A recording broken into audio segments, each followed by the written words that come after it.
searched the world, and it couldn't fill me. A man's empty praise and treasures that fade are never enough. Then you came along and put me back together, and every desire is now satisfied here in your love. Oh, there's nothing better than you. There's nothing better than you. There's nothing, nothing is better than you. Oh, I'm not afraid to show you my weakness, my failures and flaws. Lord, you've seen them all, and you still call me friend. 'Cause the God of the mountain is the God of the valley, and there's not a place your mercy and grace won't find me again. No, there's nothing better than you. There's nothing better than you. There's nothing, nothing is better than you. Oh, there's nothing better than you. There's nothing better than you. There's nothing, nothing is better than you. You turn mourning to dancing. You give beauty for ashes. You turn shame into glory. Oh, you're the only one who can. You turn graves into gardens. You turn bones into armies. You turn seas into highways. You're the only one who can. You're the only one who can. Oh, there's nothing better than you. There's nothing better than you. There's nothing, nothing is better than you. Oh, there's nothing better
In the mid-1960s, John F. Kennedy was a fashion icon. I mean, him and his wife were looked at worldwide for kind of cues as to how to dress. And he made a very distinctive decision when it came to his footwear that ended up sparking a fashion trend. He chose to wear Hush Puppy shoes. This is an ad from the 1960s showing, even today, those shoes look downright nice. And so for years, Hush Puppies were a staple of the average businessman's closet until you reach the 1990s. In 1994, Hush Puppies only sold 100,000 pairs of shoes worldwide. 100,000 pairs of shoes. And their parent company, Wolverine Boots, was thinking about selling off the brand or maybe closing it down entirely. But something happened.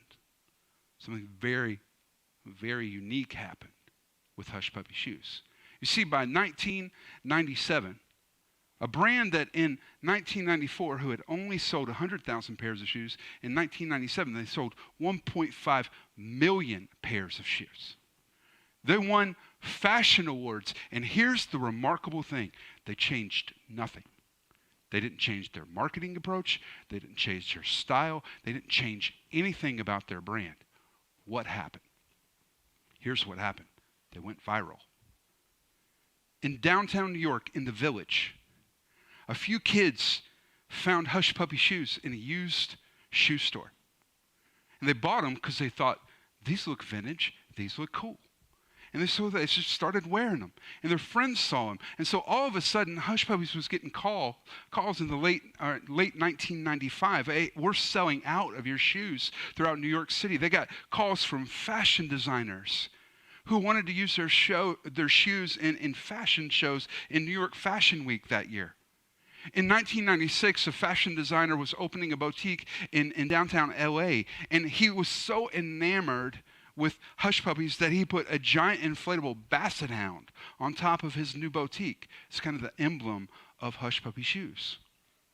All of a sudden, that which was dead started to spring to life because it went viral. It went viral. And I just think that as we look at our lives, we need to understand that not everything that goes viral is an illness. Not everything that goes viral is an illness. Let me talk about a phenomenon that psychologists have researched for literally decades. It's called yawning. Literally, I can just talk about yawning. Just saying the word yawn makes some of you want to yawn. It's amazing how just a simple word could suggest something to you. And seeing somebody yawn is doubling it up. It just kind of compels us. So sometimes we yawn and then people see us yawn and they start to yawn. And there are things that come with a yawn, right? Because inevitably when you yawn, you think to yourself, you know what? I feel a little tired. It's contagious. It's viral. The most famous person in our church actually is a little boy. He was famous from a viral video that took place just a few years ago when he was a little bit younger. He's about to enter kindergarten. He's this cute little blonde-headed boy, and his mom took a video. They were visiting his dad at a work site, and it was super funny, and she shared it with a few friends, and they thought, you know what, that's so funny, you should post it somewhere. So she posted it on social media. And within the first few days, it got shared quite a bit. But she recalls it was about day 3. They were going over to another family that they're friends with to have dinner. She said, you know, I pulled it up and looked on it, and it had about 1,000 shares. And so we were there, we were having dinner, we were sitting around talking, and my friends mentioned the video that we had posted of my son. And as she was recalling it, she said, you know, they said, can you believe that it has over 100,000 shares? She said, no, it doesn't. I checked it right before we left. It only had 1,000 shares. That's a lot, That's not 100,000. So they pulled it up, and lo and behold, over 100,000 shares. Before that, it just kept steamrolling and steamrolling. She got all these interesting comments and sort of feedback off the video. A nurse who works with Alzheimer patients messaged her and said, you know, I was watching your video and I walked into a lady who has very late stages of dementia. And she can't remember anything. Doesn't remember her name, doesn't remember where she is, doesn't remember her family. But I just happened to be listening to the video of your little boy when I walked into her room. And she asked me to see the video, so I showed it to her. And now every time I walk into her room, she asks me, can I see that little boy that's on your phone?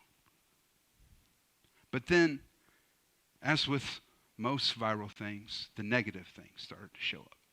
It was the moms who started criticizing the nature of the video and kind of critiqued her parenting. And then this was the place where it kind of tipped for her. They're out in public. They're on a vacation. And someone came up to her and said, is that the little boy from that video? And she started to think, you know what? Yes, it is. But he's supposed to just be a little boy. He's not supposed to be famous. He's not supposed to be the kid that when he walks through crowds, everybody looks at him and knows who he is. And all of a sudden, this fear started to set in. This fear started to set in. And I don't know if you can identify with that moment, but I think most of us can. You know, if you haven't paid attention to the news for the last few months, we're living through a pandemic. We're living through a pandemic right now. It's swept the world. It's all over the world. And as it's spread, the news and the information and the regulations all have been spread with it. And there have been moments for literally all of us when we've looked into the circumstances and we've said, you know what? I feel a little afraid. I feel a little afraid. You know, think about what a pandemic is. I love Webster's definition of a pandemic. Webster's defines a pandemic as an outbreak of disease that occurs over a wide geographic area, and it affects an exceptionally high proportion of the global population.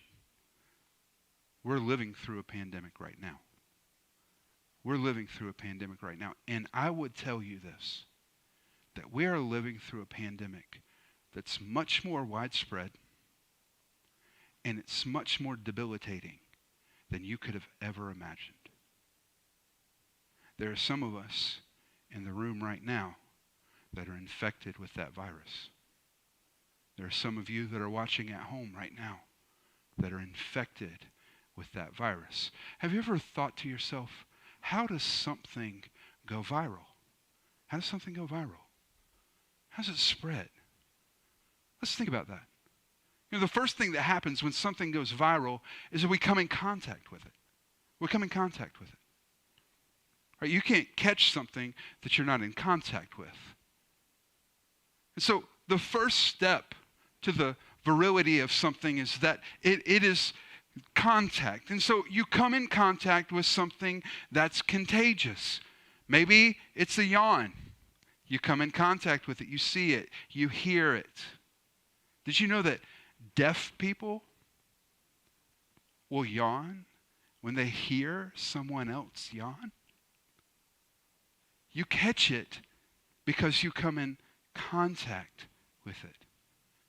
You know, everything that's viral has a different mode of contact transmission. I mean, think about the world that we're living in right now, where we're going to shopping malls and we're going out to eat and we're wearing masks. And why is that? Because we're dealing with a global pandemic of a respiratory virus. How does it spread? It spreads through people coughing. Right? It's the little particles that come out. That's how it. But have you ever thought that maybe there are other things that spread? Have you ever thought about how do ideas spread? Well, the only way that an idea spreads is if someone comes in contact with it. How do beliefs spread. Everything that you hold close to you as a belief, at some point you came in contact with it.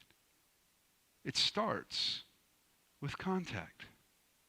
This is why it's really important to think critically about the friends that we have in our lives, the influencers that we have in our lives. I mean, I've said probably 1,000 times that if you show me your friends, I can show you your future.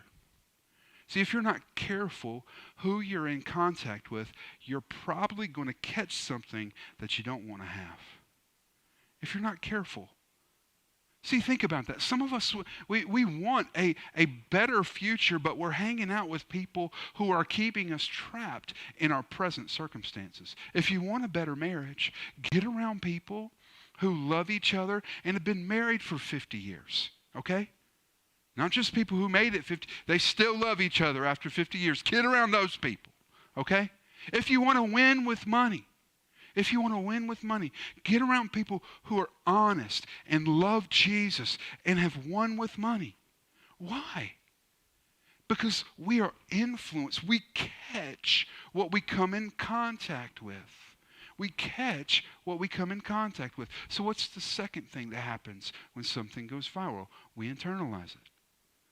We come in contact, and then we internalize it. It gets inside of us. There are things that are inside of you right now that the only reason it's alive is because you came in contact with somebody who possessed that very thing. Some of you have passions. You love doing things. You have hobbies. That it all was germinated out of a contact with somebody, and you fell in love with that thing, and it internalized, and it started to grow. See, you internalize what you've been in contact with.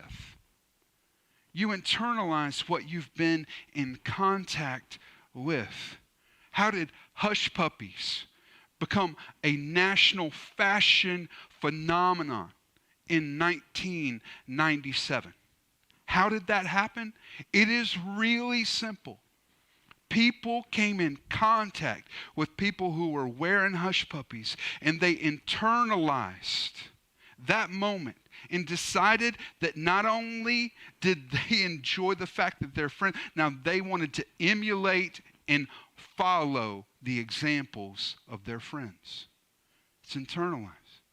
This is why we need to pay careful attention with who we've surrounded ourselves with in life. What you surround yourself with will be what you fill yourself with. If you're surrounded by a bunch of negative people who are filled with doubts, who always say, it can't happen, it won't happen, you're going to start to be somebody who is filled with that negativity, who is going to start to doubt. But if you can surround yourself with people who are happy to be alive, people who think that every day is a good day to wake up, people who believe the best in people, if you can find those people and surround yourself with them, what you're going to find is that starts to fill you. In 1 Corinthians 15, the Apostle Paul is quoting, and actually kind of a cultural saying that was popular in Corinth when he says this: don't be misled. Bad company corrupts good character. How does it do that? You come in contact and then you internalize. So what is the next step in something going viral? You come in contact, you internalize, and then you share. Right? This is where, for us right now, we are living in a time where we've talked a lot about how do you share? How do you transmit? Maybe you're asymptomatic and you don't know it, and you're sharing something that you didn't know you had, but you had it all along. So you share what you've internalized. What's inside of you? What's inside of you?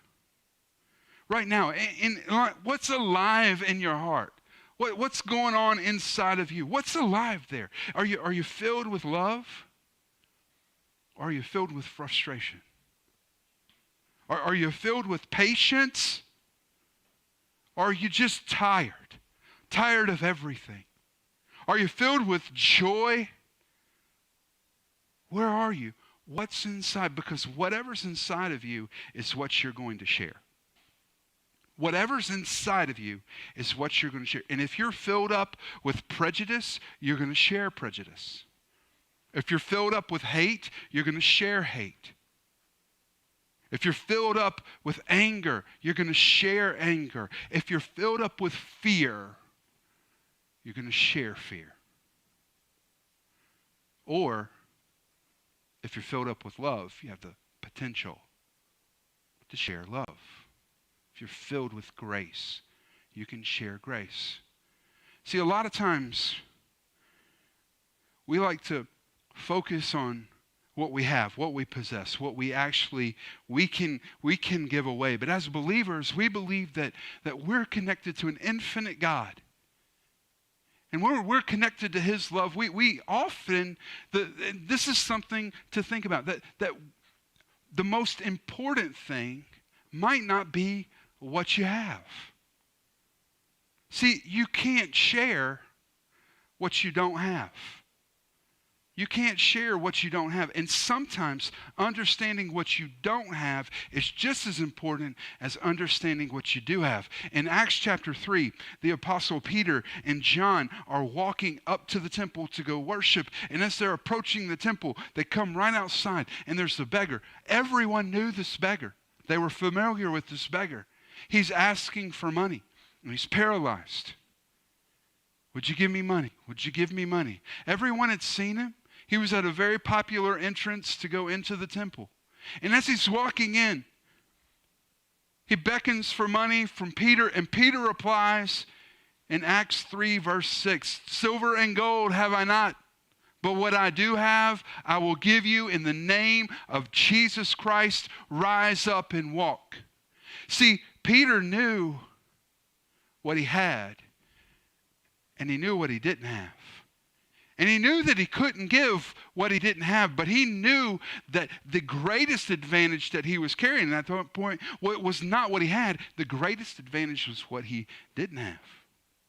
See, sometimes our greatest advantage is what we don't have. See, the Lord can never be strong for you when you're always trying to be strong for yourself. God can never be your wisdom when your wisdom answers every question. God can never, ever be all that he wants to be to you when you are trying to be everything for yourself. Sometimes the greatest advantage is what we don't have. So here we are, in a moment where literally we're living through a pandemic. There's a virus that has spread through the world. And as we really start to think about this for this series, I want to ask a few questions. And I want you to think about these with me. Okay? Because what could go wrong, right? Living in the middle of a pandemic. What could go wrong? Maybe there's something that's gone wrong in all of our hearts. So I want you to think about this question first. What's most important? What's most important? What's most important to you? And obviously, we think about that theoretically, don't we? Like, really, hey, there are things that are most important. If I was going to put down a priority list, this is what I put at number 1, and this is what I put at number 2, and these are things that I would tell everybody, these are the most important things for me. But is it possible that the things that you say are most important, really, when we take a step back and we look at your time, and we look at your finances, that truthfully, they don't show up on the radar as being the most important thing? What's most important to you? If we looked at the way your resources are being spent, is it that your house is most important, that a relationship, that your child, that your job, your career? What is it that's most important? Because what's most important is not your house. It is not your job. It's not your kids. It's not even your spouse. The most important aspect of life is our relationship with Jesus. The most important aspect of our life is our relationship to Jesus. Jesus is more important. He's more important than your job. He's more important than your house. He's more important than your kids. Just think about it. Pretty much everybody that's here, everybody that's watching online today, there is somebody that can do your job. There's somebody somewhere that if people started looking, they could find and replace you with somebody else. Somebody else one day is going to live in your house. You might have built it. It might be built to your specs, but one day you're no longer going to live in that house. Somebody else is going to live there. And as hard as you would try to keep your kids at home, one day they're going to leave. Even though they might still be 25 and living in your basement. I'm going to tell you, one day they're going to leave because probably their wife ain't going to let them continue to live in your basement. It's going to happen. You're going to lose all those things. The most important thing, the only thing that transcends all the seasons of life, that takes us from this moment into eternity, is our relationship with Jesus.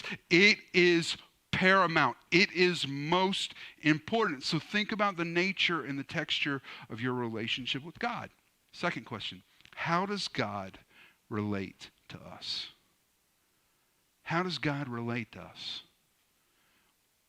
What is the way that God chooses to relate to you? What does he do? How does he choose to embody that relationship on his end as he relates to you? I would submit this, that the definitive attribute of God's relationship with us is his love. Is his love. Everything that we experience with God is born and crafted out of his love. I mean, we get that when it comes to things like grace and forgiveness and mercy. All of that feels very loving. But the Bible tells us that even as discipline comes out of love, that the most difficult and challenging things that God ever embarks us on in our relationship with him is born out of his love. The book of Hebrews says that God disciplines those that he loves. So here's the big question. With understanding the answer to those, what could infect your relationship with Jesus and kill it? What could infect your relationship with Jesus and kill it? Is there something that could invade your heart, your thoughts, your mind, your soul, your spirit, and literally start to drive a wedge between you and Jesus? Is there something that could, as it begins to infect you and grow in you, could literally propel you away from the heart and the nature of God? So I want to take us to 1 John chapter 4. I want you to see how John frames his answer to that question. It says, God is love. Whoever lives in love lives in God, and God in them. This is how love is made complete among us, so that we will have confidence on the day of judgment. Pay attention. For in this world, we are like Jesus. Right? This is the beauty of the invitation of eternal life. That we're invited into a relationship with Jesus, where no longer are we defined by who we have been and who we say we are. Now we are defined simply as we are to be like Jesus. So Jesus himself, this is his best friend John, Jesus himself put it a different way. He just made it very simple because the best teachers know how to make things really simple. In John 13, his friend John records Jesus saying this, "A new command I give you, love one another. As I have loved you, so you must love one another. Jesus takes the entire gospel, the entirety of Scripture, and he boils it down to one simple commandment. Love each other as I have loved you. This is our relationship with God, that we are loved by him, and in turn, we love others. We are filled because we come in contact with the love of God. It invades our life, and then we begin to share it. This is the whole message that the church has carried for literally centuries. We didn't have marketing plans. We didn't have social media. We just had a bunch of people that when the world ran away, believers and followers of Jesus ran to people to love them in the most difficult and challenging time. And how could they do that? Because they had been loved. So is there something that could wreck that? Yes. And John in 1 John goes on to say what that is. There is no fear in love. There is no fear in love. That we're going to focus on this for the next 3 weeks. There is no fear in love, but perfect love. This is not the love that we get from our spouse or from a dog. This is the love that we get from Jesus Christ himself. Perfect love drives out fear, because fear has to do with punishment. The one who fears is not made perfect in love. We are living through a global pandemic. Its effects are much wider than we've ever understood. They are much more devastating than we could ever imagine. And it is a pandemic of the fear virus. And in this series, we're going to talk about how God has armed us to kill the virus. Because fear, when you let it live inside of you, will be something that you spread from you. And it will debilitate your relationship with the Lord. So we're going to start leaning into that next week. I believe that God has some amazing things for us to learn over the next few weeks. But as we get ready to wrap up, let me just ask you this question. What's inside of you right now? What's inside of you right now? Are you frustrated? Probably have every reason to be. The world has been really weird for a really long time. Are you angry? Are you angry because things that were normal have been taken away? Are you worried? Are you worried about who's going to win the election? Are you worried about what someone said on Facebook? Are you filled with fear right now? Are you filled with fear? Because what you're filled with is what you're going to share. What you've allowed to get in you and to infect you and to grow in you is going to become something that starts to flow out of you. What you're filled with will be what you share. So think about this in a different way. It's the same question, but what are you sharing? Are you sharing, I'm confident in the Lord? It feels confusing, but I'm confident.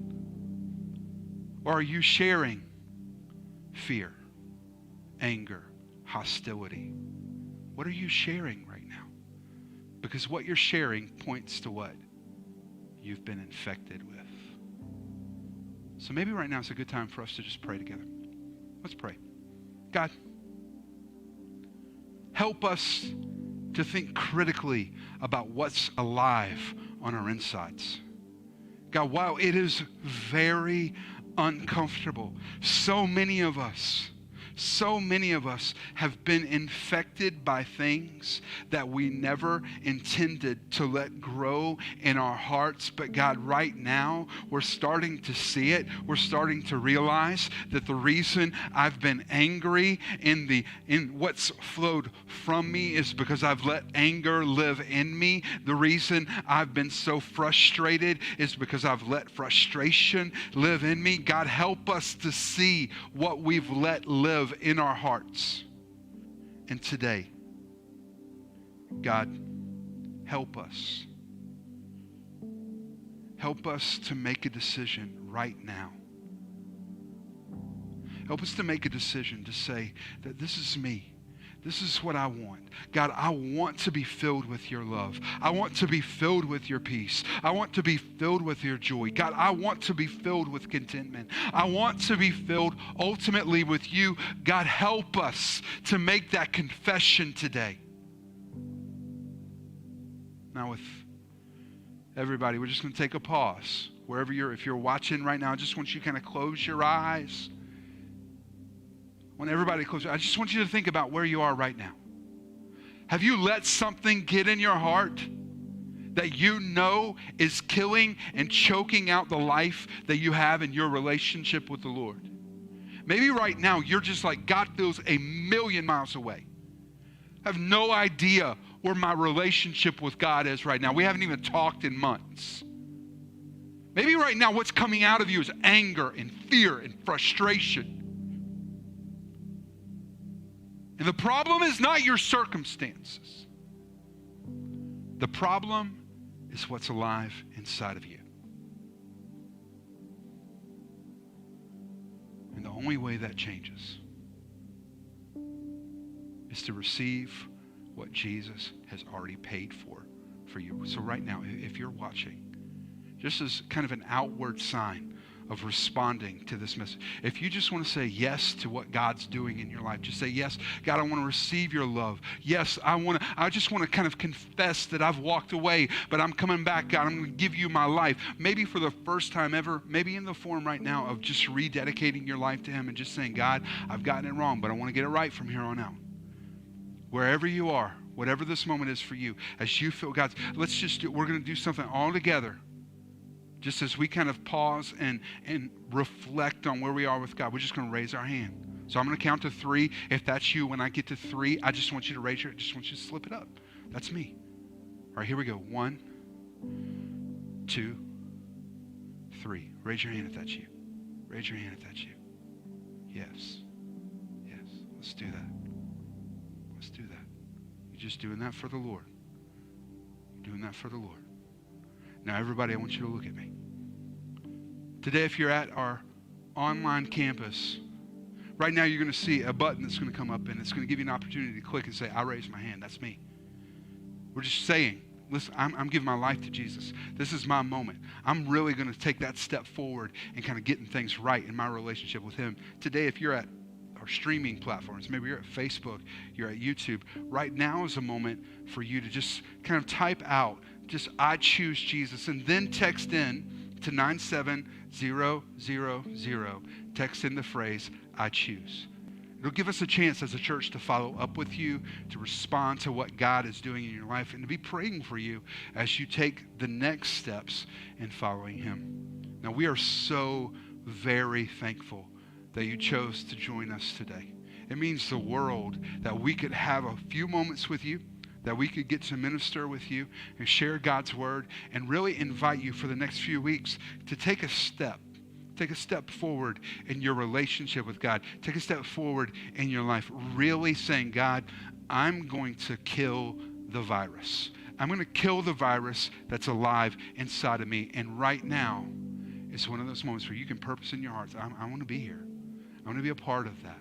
Now, if you're not familiar, our church is getting ready to start meeting. And so right now, if you've checked your email, if you're a part of our church right now, we're going to throw up a link on the video right now so you can kind of engage where we are. You can reserve some tickets to be in person with us. If you're not able to do that, maybe you're in a category right now, you're sick, maybe you're in a vulnerable population, we want you to know we're going to continue doing the very thing that we're doing right now. We love you, and we thank you so much for being with us this morning. Now we're going to continue to worship as we watch this. I want you to remember that God's created everything you see. He breathed it into existence. You remember when his people were caught up in slavery? He rescued them. What he did was he parted the sea, and he made a way for them, and then he delivered their enemies to them, and he unlocks wombs, and he provides water from a rock, and he provides manna from heaven, and he brought down the walls of Jericho. He froze the sun, allowing victory. He's toppled giants with tiny stones. He's brought fire from heaven. He's shut the mouths of lions. He preserved life in the belly of a well. He's fed thousands with a few loaves. He gives the weak strength. He heals the sick. He's made the blind see, the deaf hear, the mute speak, the lame walk, and he's overcome evil, and he's made a way through death for you and me by the death and the resurrection of his Son, Jesus Christ, that we will live with him forever. We will dwell in the house of the Lord forever and ever and ever and ever. What are we afraid of? His resume is flawless. He controls everything. And he loves you.